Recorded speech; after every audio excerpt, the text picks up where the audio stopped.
कभी कभी रात के सन्नाटे में एक सवाल बहुत शोर मचाता है। क्या इस घर में मेरी जरूरत मेरे होने की है या मेरी कमाई की है?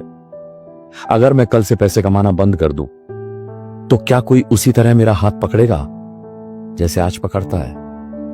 कभी कभी लगता है इस घर में मेरा होना इसलिए जरूरी है क्योंकि बच्चों की फीस समय पर भर जाए, ईएमआई कटती रहे, राशन आता रहे, बिजली का बिल जमा होता रहे, और मैं बस एक चलता फिरता एटीएम हूं जिसके बंद हो जाने का डर तो सबको है, लेकिन उसके भीतर क्या टूट रहा है यह जानने की फुर्सत किसी के पास नहीं है।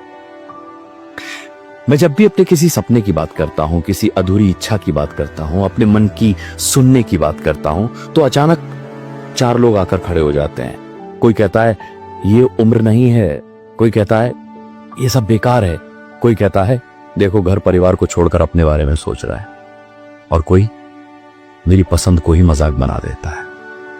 अजीब बात है, उन्हें मेरी दवा की चिंता है लेकिन मेरी खुशी की नहीं।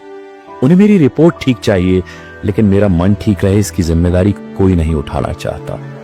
मैं खांसूं तो पीठ पर हाथ रखने वाला शायद कोई ना मिले, लेकिन इतना जरूर सुनने को मिल जाएगा कि दवा टाइम पर लिया करो, ये बिगड़ती तबीयत तुम्हारी ही लापरवाही का नतीजा है। काश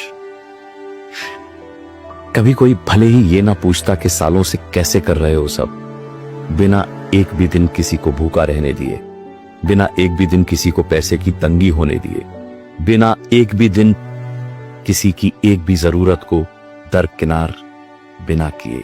भले ही कोई ये ना पूछता, लेकिन बस सम्मान भर कर लेता मेरे उन एफर्ट्स का, क्योंकि कई बार इंसान बीमारी से नहीं अपने ही लोगों की बेरुखी से थक जाता है। याद रखना, हर कमाने वाला आदमी सिर्फ कमाने की मशीन नहीं होता, उसके भी कुछ सपने होते हैं, कुछ अधूरी ख्वाहिशें होती हैं, कुछ जिद होती हैं, कुछ बचपना उसके अंदर अब भी जिंदा होता है।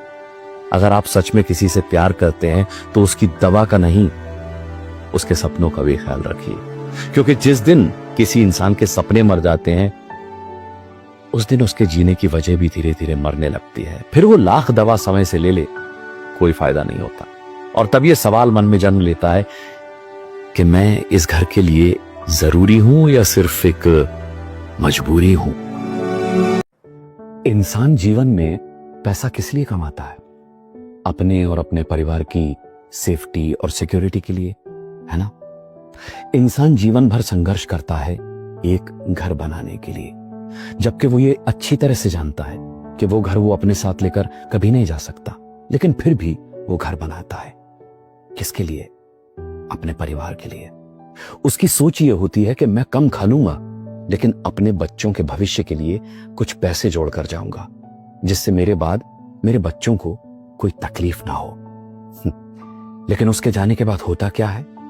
उसका परिवार और उसके बच्चे खून पसीना एक कर कर जोड़े गए उसके पैसे और प्रॉपर्टी के लिए आपस में झगड़ा करते हैं, एक दूसरे से रिश्ता खत्म कर लेते हैं, एक दूसरे की जान के दुश्मन बन जाते हैं। मैं अक्सर सोचता हूं कि वो इंसान जिसने एक तरह से खुद को बेचकर अपने परिवार के लिए पैसे और प्रॉपर्टी जोड़ी थी, वो अगर ये देख पाता कि उसके जाने के बाद उसके परिवार में क्या हो रहा है, तो उसके दिल पर क्या गुजरती। क्योंकि अपने परिवार की सेफ्टी और सिक्योरिटी कमाने के लिए जो समय उसने दिया, उस समय का उपयोग वो अपने लिए कभी नहीं कर पाया। वो संघर्ष करने की बजाय वो समय अपने सुकून के लिए भी तो बिता सकता था, और परिवार के लिए सेविंग्स के नाम पर जितना पैसा वो छोड़ कर गया, वो पैसा भी वो अपने ऊपर खर्च नहीं कर पाया। तो फिर उसने अपने बाद की चिंता में अपने परिवार की चिंता के लिए जो कुछ भी किया, क्या वो बेकार नहीं चला गया?